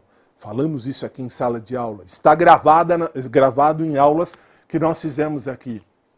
E eu te disse, esse artigo é de extrema importância. Cai na prova. Eu sei que quem vai fazer sua prova ama esse tipo de questão. Por isso trouxe a você a questão. Ah, professor, mas é certo ou errado? Mas preste atenção na informação. A informação está baseada no artigo 7º da Lei Anticorrupção. Você tem que saber. O artigo 7º você tem que saber. Falei isso em sala de aula e vou repetir agora para você aqui na live. Você tem que saber. O artigo 7º é importantíssimo da Lei Anticorrupção. Volta na tela, por favor. Portanto, está certa a questão. Terceira questão, veja. Situação hipotética, uma hipótese, vamos ver. Uma empresa envolvida em atos de corrupção celebrou um contrato de leniência, que é aquela coisa que eu vou denunciar, vou falar, mas deixou de cumprir o que foi acordado. Portanto, assertiva, a situação real, aqui assertiva, a realidade, o que aconteceu? Veja, nessa situação, a empresa estará impedida de celebrar um novo acordo de leniência pelo prazo de 3 anos, a partir da data em que a administração pública tomar conhecimento da desobediência ao pacto. Lembra do 3 anos? Nós falamos aqui. Eu disse para você nas nossas aulas aqui, e eu posso relembrar a você aqui uma coisa importantíssima. Você tem que lembrar que se existe um acordo de leniência, esse acordo de leniência ele não foi cumprido, a lei trata exatamente disso. A lei vai dizer que se eu não cumprir o acordo, e se eu deixar de cumprir o acordo, eu não posso celebrar um novo acordo de leniência no prazo de 3 anos. E eu disse para você que este número é um número importante, portanto está aqui, está na assertiva. Eu te trouxe a informação porque me escuta, agora me escuta. Para o que está fazendo e me escuta. Vai cair na sua prova. A sua prova vai ter essa questão lá. E eles vão dar o prazo. Eu sei disso porque os velhos loucos que fazem a sua prova, eles amam essa questão. Eles amam a questão do prazo, do tempo. 3 anos. Vai estar lá. Me ouve. De alguma maneira isso aqui vai estar lá. E você tem que lembrar disso na hora da prova. Senão você vai perder uma questão à toa. Volta na tela, por favor. Tá certa a questão, já vimos isso. Próxima questão. À luz da jurisprudência e da doutrina dominante. Primeira situação. Jurisprudência. Se eu estou falando jurisprudência, estou falando o que dizem os tribunais. Eu não estou falando da lei. Estou falando do que dizem os tribunais. Doutrina. Quando eu falo doutrina, o que é que eu estou dizendo? Estou dizendo dos autores de livro importantes. Julgue o item quanto aos crimes de abuso de autoridade. Vamos a esta questão. Se um delegado de polícia, veja, está em azul. Por que está em azul? Porque o delegado de polícia nada mais é do que a autoridade. Ele é uma autoridade. Muito bem. Tá bom. E aí? A autoridade, mediante fundadas suspeitas, ele tem suspeita. Mas ele suspeita e ele tem fundamentação. Ele diz, eu sei porque eu estou suspeitando de algo. Do quê? De que o motorista esteja transportando em seu caminhão certa quantia de substância entorpecente para fins de comercialização. Se ele determinar a execução de busca no veículo sem a autorização judicial, veja, resultando infrutíferas as diligências. Aqui já está a resposta da questão. Ele tem suspeita, só que quando ele verificou, ele fez a diligência, não tem nada que comprove o que ele suspeitava. Uma vez que nada tenha sido encontrado, essa conduta da autoridade policial caracterizará o crime de abuso de autoridade, pois, conforme o entendimento doutrinário, estou falando dos autores, o que dizem os autores, o veículo automotor onde se exerce profissão ou atividade ilícita é considerado domicílio. Cuidado, nós estudamos aqui em sala de aula, falei a você aqui nas aulas que nós tivemos que, preste atenção, o seu veículo nem sempre ele será considerado como extensão do seu domicílio. E te disse, vai cair na sua prova. E te disse, eles vão usar a questão da droga que é colocada ali para fazer um falso flagrante. Ah, professor, você está falando mal da polícia? Não, eu estou falando mal de quem fez a prova. Porque quem fez a prova vai usar esse exemplo. É certeza. Isso é certeza matemática e absoluta. E aí o que é que eu faço, professor? Simples, você primeiro presta atenção na questão. Depois lembra de uma coisa que eu te disse, olha. Lá embaixo, segundo a lei de abuso de autoridade, falamos disso aqui em sala de aula. Se a autoridade tiver fundadas razões para realizar a diligência e não obtiver frutos, isso é, não deu certo, não deu nada certo, não achou nada, a autoridade policial poderá justificar a sua ação ao judiciário posteriormente e não responderá por abuso de autoridade. Portanto, o delegado falou, eu tenho aqui suspeita, eu estou suspeitando de coisa. Tá bom, tá suspeitando. Ele vai lá e faz a diligência. Ele não acha nada. Se ele não achou nada, e ele estava lá procurando, isso significa que o veículo automotor onde ele exerce a profissão ou atividade ilícita é considerado domicílio? Não. Não. E por que não? Pelo simples motivo de que o seu carro, o seu caminhão, ele não é a extensão do seu domicílio. Ele não vai estender nada. Ali é um objeto onde você vai se deslocar, mas não é seu domicílio. ainda que você durma dentro do seu carro, você durma dentro do seu caminhão. Professor, não vou pagar IPTU, vou pagar IPVA e vou dormir no meu carro, paro no estacionamento à noite e fico lá quietinho, durmo lá, não pago IPTU. Sinto muito, você é um sem-teto, você não tem casa, você não tem domicílio, porque o carro não é domicílio, o caminhão também não. Volta na tela, por favor. A sentença decorrente de ato de improbidade administrativa que julgar procedente a ação civil de reparação de dano. Olha lá, eu tenho aqui uma sentença de ato de improbidade administrativa ou que decrete a perda de bens havidos ilicitamente, determinará o pagamento ou a reversão dos bens conforme o caso a favor. Falamos disso em sala de aula. Eu disse a você, se você tem uma ação civil de reparação de dano, se você tem uma sentença que veio da improbidade administrativa, você se sujou para desviar dinheiro da administração pública, a perda de bens que você tem, você ganhou de maneira indevida, de maneira errada, você perdeu esses bens. Você perdeu esses bens em favor da pessoa jurídica prejudicada pelo ilícito. Mas por que isso? Veja, põe na tela, por favor. Olha lá, no artigo 18 da lei, mostra lá a pessoa jurídica prejudicada pelo ilícito. Aqui eu só vou dizer isso porque basicamente é só isso mesmo. A ação judicial, que é legitimada pelo Ministério Público e a pessoa jurídica interessada, que é a vítima, será proposta nesse caso, se for pela pessoa jurídica interessada, o Ministério Público atua como fiscal da lei. Portanto, o Ministério Público é custos legis, ele vai fazer valer aquela circunstância, ele vai fazer valer a aplicação correta da lei. Aqui é cópia da lei, mas você tem que lembrar que eu disse em aula para você aqui, na nova, o seguinte: se você tem uma sentença de improbidade administrativa determinando a perda do bem, a perda dos bens que você conseguiu ali de maneira ilícita, vai isso em favor da pessoa jurídica que foi prejudicada pelo ilícito. E isso significa, é a letra A questão é cópia da lei, artigo 18, isso significa que a lei vai ser perguntada. Óbvio, eu disse a você, alguns artigos vão ser perguntados. Mas aí você diz, a pessoa jurídica prejudicada pelo ilícito, só isso? Só falei isso em sala de aula. Mas professor, e aí? Vamos ver agora então a próxima questão. Mas antes, para tudo, já, eu vou dar um recado. Eu preciso lhe dar um recado. Veja, vou sair, mas já volto.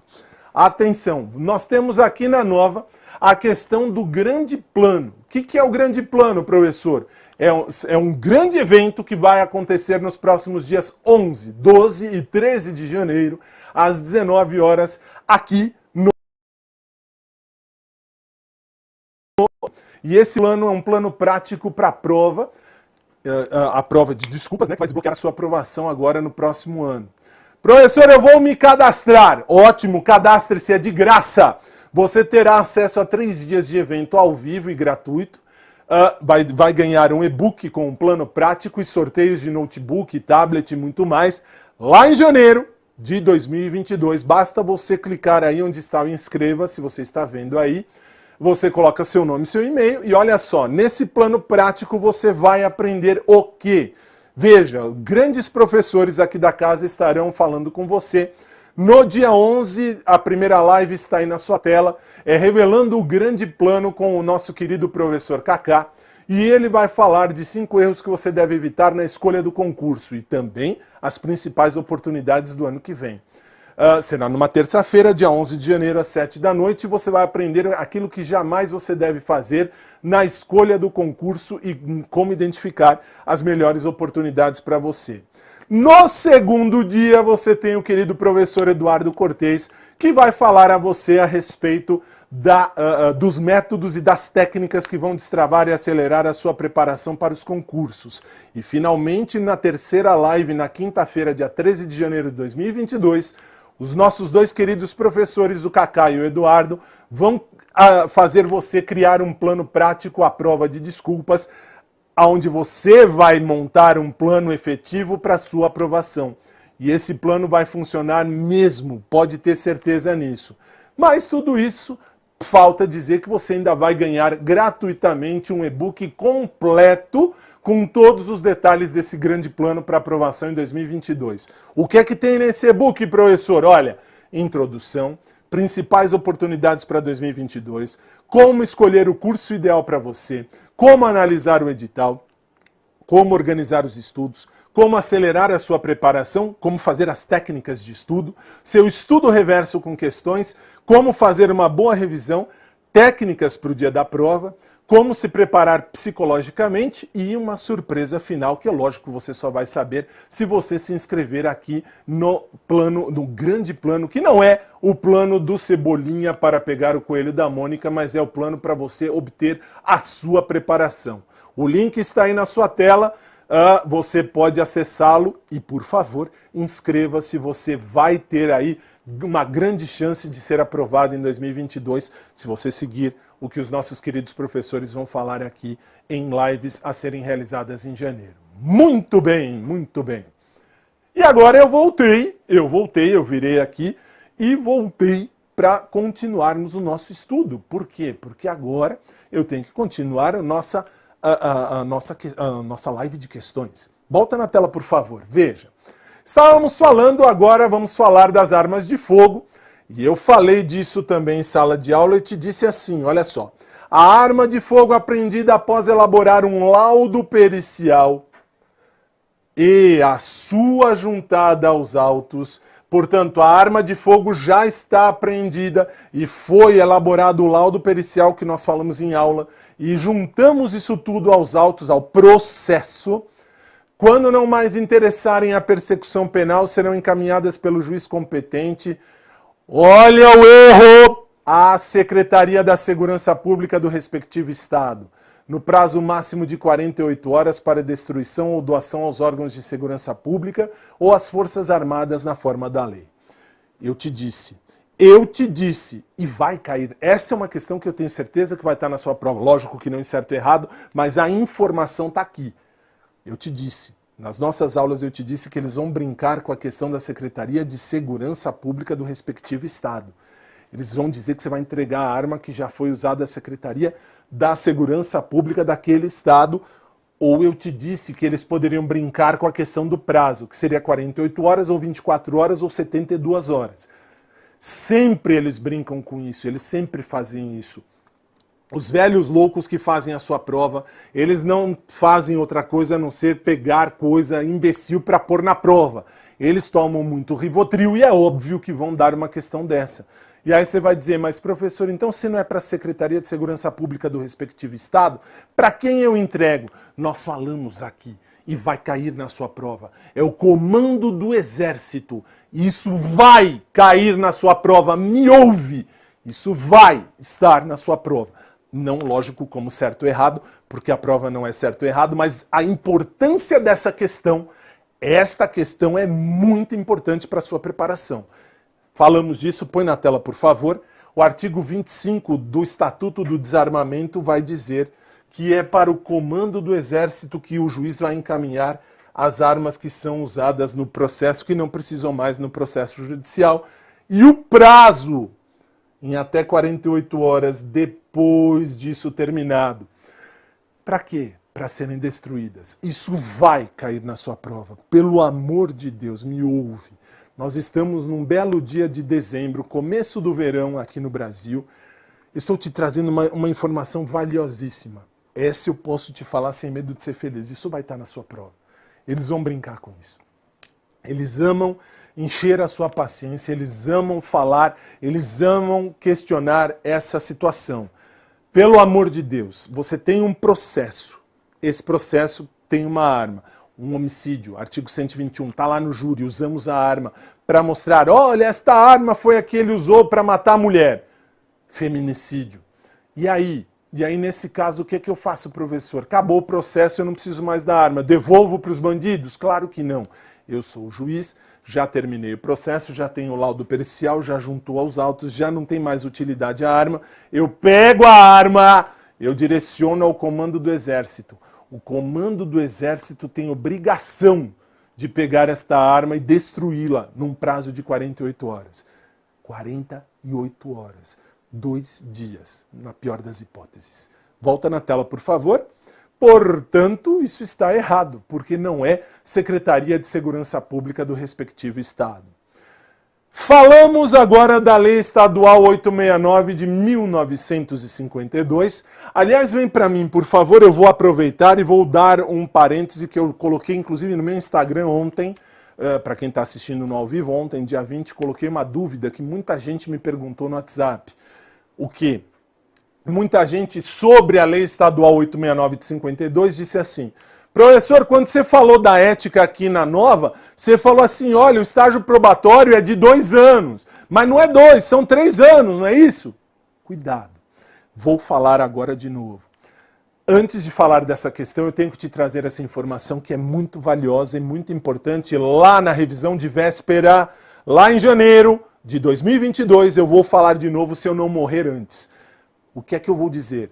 Eu vou dizer o seguinte: a lei, ela continua valendo, ela continua dizendo que o estágio probatório é de 2 anos, 24 meses.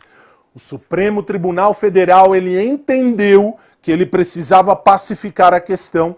O Supremo Tribunal Federal disse 3 anos de estágio probatório. Legal! O que eu faço, professor? Se a sua prova disser assim, de acordo com a Lei Estadual 869 de 52, a situação do estágio probatório é de 2 anos. Você não tem nem o que questionar, porque ele está te perguntando de acordo com a lei. Se a prova disser, de acordo com o entendimento do Supremo, de acordo com o entendimento do Tribunal Maior, de acordo com o entendimento do Tribunal Máximo da Pátria, eles decidiram que o estágio probatório é de 3 anos. Cuidado! A sua prova vai dizer exatamente aquilo que ela quer. Saiba interpretar a questão. O artigo da Lei 869, como também o do Estatuto do Funcionário Público, continua dizendo que o estágio é de 24 meses. Se perguntar com base naquela lei, com base na lei estadual, o estágio probatório é de 2 anos. Se perguntar de acordo com o entendimento do Supremo Tribunal Federal, 3 anos. O Supremo já pacificou a questão.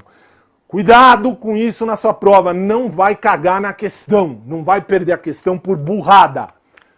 Depende da interpretação que a questão vai te dar. Voltamos à questão. Volta na tela, por favor. De acordo com a Lei Estadual 869 de 52, que é a ética, o ato pelo qual o servidor aposentado reingressa no serviço público, ele volta. Ele vai voltar ao serviço público após verificação em processo administrativo de que não subsistem motivos determinantes para a sua aposentadoria. Ou seja, eu estou trazendo de volta o aposentado. O que é isso? Veja, nós estudamos aqui todas essas questões. O aproveitamento, de maneira resumida, é o retorno ao serviço ativo do servidor que se encontrava em disponibilidade. A reversão é o retorno do servidor que está aposentado. Sua volta às atividades se dá quando os motivos causadores da inatividade desapareceram. Portanto, aqui está a resposta da questão. Eu preciso da letra B. Letra C, readaptação é a investidura do servidor num cargo de atribuições e responsabilidades compatíveis com a limitação que ele tem agora. Transferência não é nada. Reintegração é a reinvestidura quando invalidada a demissão por decisão administrativa ou judicial. De maneira resumida, eu passei aqui com você todas as formas de provimento de cargos, tá? Portanto, veja, volta na tela, por favor. Falamos aqui da reversão, letra B de bucéfalo. Muito bem. Maria, vamos para a próxima. Maria, médica e servidora. Atenção, vamos por partes aqui. Médica e servidora concursada. Da onde? Da Rede Pública de Saúde do Estado de Minas Gerais. Trabalhava num hospital localizado em Belo Horizonte. Olha isso, aqui está a chave da questão. Após responder a processo administrativo disciplinar por inassiduidade, Maria foi punida pelo seu superior hierárquico, agente legalmente competente, tá certo? quem tem que punir a Maria é o superior dela. Muito bem. Com remoção para um hospital público localizado em Juiz de Fora. Estudamos aqui. E eu vou te dizer de maneira rápida. Quando falei da assiduidade, eu disse, isso aí é dever do funcionário. Por exemplo, você estava aqui na live, se você está aqui no ao vivo, você estava na live antes das 8 horas. Muito bem, 8 horas começou a live. Ah, professor, por que você está falando isso? Porque eu, professor, eu tenho que estar aqui antes das 8 horas. O Marcelo, que está lá ajudando a transmitir a live aqui ao vivo para você, ele também tem que estar aqui antes das 8 horas. Por quê? Porque isso é assiduidade, é cumprir com o compromisso, cumprir com o horário. Imagina, a live é às 8, nós chegamos aqui 8h15, 8h20, ligamos tudo, começamos às 15 para as 9, 9 horas da noite terminamos. Isso não é assiduidade. A assiduidade, se ela não é cumprida, ela é quebrada, você é demitido. Você vai ser demitido ou demitida a bem do serviço público. Ele não pode remover. O que ele fez aqui, ele fez besteira. Ele fez uma burrada. Por quê? Põe na tela, por favor. Veja. A remoção do servidor público não pode ser aplicada como punição no caso da inassiduidade. E veja um detalhe. Quando eu tenho um FDP, professor, o que é FDP? É filho da... Não é. É uma finalidade. Se a finalidade do ato causa o desvio de poder, foi feita com desvio de poder, ele não pode ser convalidado, não pode valer. Ah, professor, o que é CEP? Código de endereçamento postal? Não. A competência do ato. Se eu tenho competência para fazer o ato, e eu agir com excesso de poder, ele pode ser convalidado, ele pode valer, ele pode passar a existir. Ah, por que você disse isso? Veja, a inassiduidade nós estudamos aqui é motivo para demissão. É um ato vinculado. O administrador não pode remover. O administrador tem que demitir. A pessoa não foi assídua. Portanto, qualquer ato praticado diferente desta demissão com o intuito de punir esta inassiduidade será considerado desvio de finalidade. E com isso, veja, eu tenho a letra A. A letra A diz legítimo exercício do poder hierárquico. Ele fez isso porque ele tem o poder hierárquico. É claro que não. Ele não é por conta do poder hierárquico que ele vai colocar a mulher em outro lugar, vai remover. Como também na letra B, você percebe que o abuso de poder na modalidade de desvio de poder, uma vez que o ato administrativo de remoção foi praticado com finalidade diversa. Isso está certo. Veja, o abuso de poder, há um abuso de poder, e há mesmo, porque ele desviou a função, na modalidade de desvio de poder, e com isso ele não tinha que remover, ele tinha que demitir. Na letra C, o erro está no legítimo exercício do poder de polícia. Esse legítimo exercício do poder de polícia, nesta circunstância, a administração pública não vai possuir a prerrogativa de limitar os direitos individuais para salvaguardar a ordem pública. Isso está errado. Letra D, legítimo exercício do poder disciplinar. Sim, até aí, até pode, porque o hierárquico tem um poder disciplinar, ele tem que disciplinar os subordinados. Mas, nesse caso, é um ato vinculado. Se é um ato vinculado, a remoção tem que ser demissão. E a letra E, abuso de poder na modalidade excesso de poder. Não é excesso de poder, mas é desvio de poder. Porque eu tenho que fazer algo que não é a remoção, mas é a demissão. E o que eu faço? Eu removo, eu mando ela para outro lugar. Então não é excesso de poder, é desvio de poder. Portanto, a letra B é a correta. Professor, e quando isso cai na prova, eu preciso lembrar do CEP e do FDP? É bom, é uma mnemônica que vai ajudar você a lembrar, vai ajudar você a lembrar dessa circunstância. Cuidado com isso na sua prova. Vamos seguir. Põe na tela, por favor. Olha isso, olha, essa questão ela é dada de presente para você, é cópia do artigo 7º da lei. Veja, a Política Nacional de Segurança Pública e Defesa Social, que é a PNS-PDS, será implementada por estratégias que garantam integração, coordenação e cooperação, Falamos aqui em sala de aula, quando dei essa aula a você. Esta cooperação, esta integração na política nacional, se é uma política nacional, vem da esfera federal, vem do presidente da República, vem da galera lá de cima. Já tem uma noção federal, ok. Mas volta na tela, por favor, veja aqui embaixo. Interoperabilidade, tal. Dotação de recursos.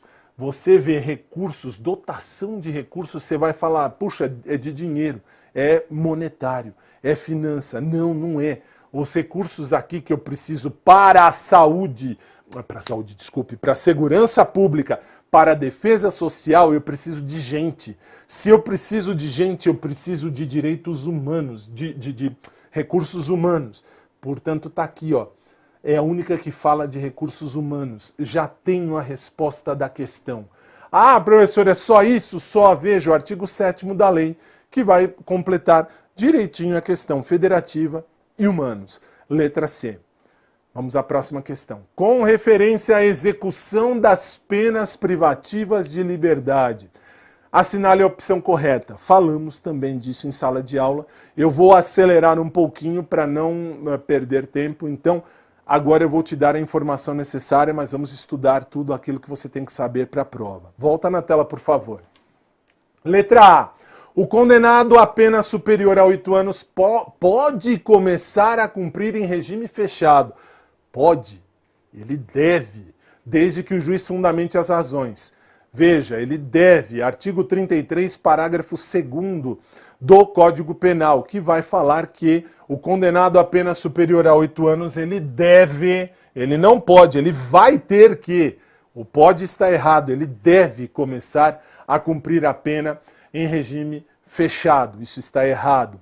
Letra B, a situação hipotética, após uma discussão, Carlos desferiu ameaça contra a vida de Luiz. Para ter coragem de executar o que foi dito, Carlos ingeriu bebida alcoólica. Assertiva. Nessa situação, caso seja condenado à ingestão de bebida alcoólica, será irrelevante na dosimetria da pena. Cuidado. Falamos aqui, se você vai beber para se tornar mais forte, se você vai beber para se tornar melhor, não é irrelevante. Isso não é irrelevante na dosimetria da pena, muito pelo contrário. É relevante e muito relevante. Você tem que pesar isso. Aonde está isso? Veja, artigo 61 do inciso 2º e o primeiro também do Código, inciso 2º, a linha, o número 1 do Código Penal, que fala, são circunstâncias que sempre agravam a pena o agente ter cometido o crime em estado de embriaguez pré-ordenada. Portanto, isso está errado, porque a ingestão não é irrelevante, ela é relevante. Letra C. Situação hipotética. Mauro, que cumpria a pena de reclusão de 5 anos, foi beneficiado com livramento condicional, mas deixou de cumprir algumas condições especificadas na sentença e o benefício foi revogado. Nessa situação, novo livramento condicional poderá ser concedido depois que Mauro cumprir 1/6 do restante de sua pena. Nós estudamos aqui e você preste atenção que não tem, se você não cumpriu, não há um novo livramento condicional a ser dado. Nós estudamos isso aqui em sala de aula e isso aqui cai na sua prova. O revogado livramento condicional não dá para ter um novo livramento condicional. Portanto, estão aí os erros. No livramento condicional, se o benefício foi revogado, novo livramento não vai poder ser concedido. Letra D. O tempo em que o condenado permaneceu preso preventivamente não deve ser computado. Peraí, já para aí. Se eu estou preso preventivamente, prenderam a mim porque acham que eu cometi algum crime, cuidado. Acham, é preventivo, eu acho, é melhor mantê-lo preso. Pode? Pode. E aí, se eu mantiver o cara preso, o que acontece? Esse tempo é contado sim. Como é que não deve ser computado na execução da pena privativa de liberdade? Se ele está preso esperando o julgamento e ele foi julgado, ficou 1 ano esperando e foi julgado, condenado a 20 anos, ele já cumpriu 1, só mais 19. E aí ele estará tecnicamente livre. Volta na tela, por favor. Olha só, o artigo 42 que vai falar disso, que deve ser computado sim. Portanto, está o erro. E a letra E, que é a correta. Carlos cumpre pena de reclusão em estabelecimento prisional e estuda em estabelecimento certificado pelo MEC. Veja, o Carlos está preso e ele estuda num estabelecimento que o MEC está dizendo que é válido para concluir o ensino médio. Assertiva. Nessa situação, se Carlos terminar o ensino médio enquanto estiver cumprindo a pena, o tempo a ser remido, a ser diminuído em função das horas de estudo, será acrescido de 1/3. É verdade. Se você estiver cumprindo pena e você quiser fazer um curso, você pode fazer o curso que quiser, faculdade, ensino médio, enfim, profissionalizante. Esse tempo de curso, ele reduzirá em 1/3 a penalidade. Aí você tem a circunstância da remissão. Volta na tela, por favor. É o perdão, como nós vimos aqui já em sala de aula, numa das aulas nossas, é o perdão da pena, de frações da pena pelo trabalho, estudo ou leitura, portanto está correto. A alternativa E é a alternativa correta. Colocamos então aqui as nossas considerações finais. Mas, professor, já eu trouxe a você mais ou menos 60 minutos de questões, mas as mais importantes. Eu posso te falar sem medo de ser feliz. Se você assistiu a live número 1, se você assistiu esta live número 2, você está preparado para responder as questões de legislação especial. Não vai gabaritar se assistir só isso. Ah, professor, não vou assistir mais nada, não vou fazer mais nada. Não vai passar. Óbvio que não vai passar e eu espero que você não passe mesmo, porque sinto muito, tem gente se preparando há tanto tempo, estudando um monte, você vai estudar só 2 lives do professor e vai achar que passa. Não pode. Não pode. Venha ser aluno da Nova. Sabe por quê? Pelo simples motivo que a Nova está comprometida com você. Isso eu tenho certeza, eu posso te dizer isso. Você tem aqui na live, eu deixei a você o meu WhatsApp à sua disposição, está aqui e vou repetir a situação. Você pode me perguntar qualquer coisa da disciplina. Professor, não posso perguntar outra coisa? Não, você vai perguntar e você pode perguntar o que você quiser da minha disciplina, eu vou lhe ajudar. Nós vamos tirar as suas dúvidas, eu vou te ajudar naquilo que eu puder. O que eu puder fazer, eu vou fazer para te ajudar. Como fiz, por exemplo, a questão do estágio probatório que cai, que é a nossa Lei 869, que é o estatuto aqui do servidor público aí de Minas Gerais, cai na sua prova, eles vão te perguntar e vou relembrar.